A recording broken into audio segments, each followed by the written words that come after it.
pria membenci kritik dan nasihat dari wanita? Nih Bu, karena ada otak yang di otak manusia ya, itu pernah juga saya cerita, memang sengaja saya ulang, hipotalamus. Ini hipotalamus persis segitiga di dalam otak tuh, ya.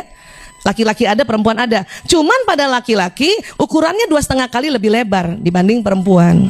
Ini hipotalamusnya, ya. Kalau kurang lebih gambarannya seperti ini. Ini hipotalamus laki-laki. Ini kan gambarnya laki-laki nih, ya. Dia lebih lebar 2,5 kali. Berarti perempuan nggak ada separohnya dong. Nah ini nih hipotalamus perempuan tuh segitu doang gitu. Fungsi hipotalamus apa Bu Aisyah? Banyak. Tetapi untuk laki-laki dan perempuan harus kita pelajari bahwa hipotalamus ini adalah pusat menjaga keamanan. Disinilah laki-laki senantiasa dari kecil menjaga keamanan tanpa keluarga sadari. Karena kita selalu melabel dia main terus. Padahal dia sudah jagain ibunya. Anak laki, kalau dia punya kakak perempuan, itu lebih jago jaga keamanan dibanding kakak perempuannya. Walaupun dia nampaknya main terus, tapi sambil main dia liatin terus ibunya. Apalagi kalau ibunya sakit. Saya pernah masuk rumah sakit, anak laki-laki saya jaga depan pintu kamar. 4 orang sambil main game. Ya. Ada yang datang, mau ngapain? Gitu loh. Ada yang datang, teman-teman mau besuk itu, ibu tidur. Itu dalam rangka dia menjaga keamanan kita. Cuman memang masih songong. Dan juga sambil main, itu laki-laki. Maka please jangan selalu marahin anak laki dengan mengatakan mana tanggung jawabmu. Mengkerut nanti hipotalamusnya Bu. Apa dampaknya? Nanti besar ya dia tidak bisa survive. Dan yang paling ekstrim adalah kalau kita marahin terus dan hipotalamusnya mengkerut, ya ada riset membuktikan, maaf, yang tadinya dia lahir ya normal secara seksual, ini berubah orientasi seksualnya menjadi gay. Nauzubillah min dzalik. Pria ingin selalu dianggap berani dan tidak memperlihatkan kelemahannya, ya, dan merasa bahwa dirinya mampu untuk memecahkan masalahnya sendiri, Bu. Jadi pria itu dianggap berani, dia harus ya menganggap dirinya berani. Makanya kalau dilecehkan, melecehkan laki-laki itu gampang, lecehin aja tanggung jawabnya, langsung ciut itu, ya, marahnya minta ampun ya. Walaupun kita nggak mukul loh, ya, hati-hati. Nah begitu juga pada laki-laki suami ya. Seorang pria perlu tahu dan mengerti bahwa tujuan seorang wanita bukanlah ingin membuatnya merasa bersalah. Ya nggak sih Bu kalau kita nasihatin laki-laki atau beri masukan? Maksudnya kan kita ingin ya membantunya dan seharusnya tidak perlu tersinggung, ya kan Bu? Itu menurut kita. Karena kita otak yang selalu kerja sama, selalu orientasi hubungan dan otak tanggung jawab. Tapi buat laki-laki kita beri masukan, itu dia menganggap bahwa kita meremehkan dia. Seorang wanita ingin pria yang dikasihnya itu menjadi lebih baik, tetapi pria menafsirkannya sebagai pernyataan bahwa ia tidak cukup baik. Itulah kenapa pria tidak suka dikritik atau dinasihati istrinya atau wanita, apalagi depan orang lain. Ya, itu yang terjadi.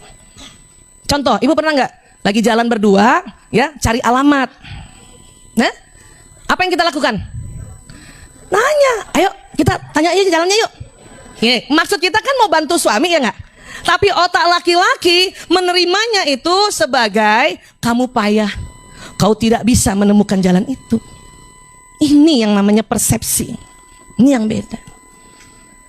Berapa kali dalam bertahun-tahun ini ibu meremehkan suami, walaupun padahal kita niatnya bukan itu. Ya. Contoh lagi misalnya di rumah, genteng bocor. Ya, kata istri, atap rumah bocor, ayo kita panggil tukang. Hah? Apa yang terjadi coba? Laki-laki menganggapnya, otaknya, persepsinya adalah kau nggak ada gunanya. Ya, aku akan memanggil pria lain untuk mengerjakannya. Hilang gitu Bu. Ini kan tadi judulnya perbedaan persepsi. Karena memang susunan otaknya beda kan. Berapa kali kita remehkan tanpa kita sadari. Makanya kita perlu stop itu dengan ilmu. Bukan karena udah males gue ngomong sama suami gue. Percuma. Itu nggak berguna kalau ibu begitu. Ya, ibu bukan mengerti itu namanya, bukan memahami. Tambah melecehkan itu. Maka kita berilmu itu tadi, harus tahu gitu kan. Ya, paham ya Bu ya? Iya.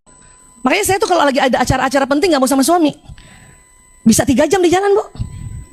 Iya, karena buat laki-laki ya, itu dia tidak bisa antarkan istrinya sampai tempat tujuan, itu gagal namanya. Buat laki-laki. Apalagi istrinya mau nanya. Ayah tuh nanya tuh. Ayah, kiri ya. Apalagi nggak minta izin lagi. Kiri. Ngapain kiri? Oh, tambah inget kita lagi ya. Maaf, buka jendela, tanya tukang parkir.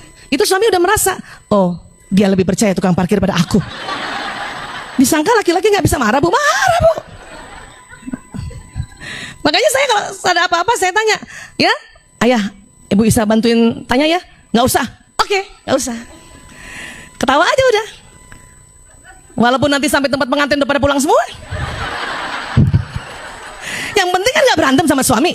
Iyalah. Ngapain kita belain juga pengantin itu? Nanti terlambat ayah, nanti terlambat. Tapi kita bikin ya rumit atau bikin konflik sama suami. Biarin aja. Nanti terlambat ayah, ini pasti lagi salaman. Kata suami, kamu mau ngantri? Oh iya juga sih gitu. Mending terakhir. Pasti kita diajak makan di tempat VIP. Pengalaman saya begitu tuh.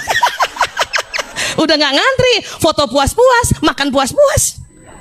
Kan nggak bakal kita diremehkan sama tuan rumah kan? Iya nggak sih? Iya. Memang di tempat undangan udah habis, tempat pengantin masih banyak. Kita makan sama pengantin. Kenapa sih susah amat? Ya. Tapi itu tadi, kalau mau dirumil ke sini, nggak mau sama suami saya. Bisa jam 12 sampai sini. Karena dia nggak mau nanya. Mending maaf sama supir. Kenapa? Supir, saya bilang, mampir, tanya dulu. Sebetulnya dia nggak mau nanya, cuman yang suruh bosnya. Kalau dia jalan sama istrinya, marah juga. Tapi karena saja jalan sama bosnya, mau nggak digaji?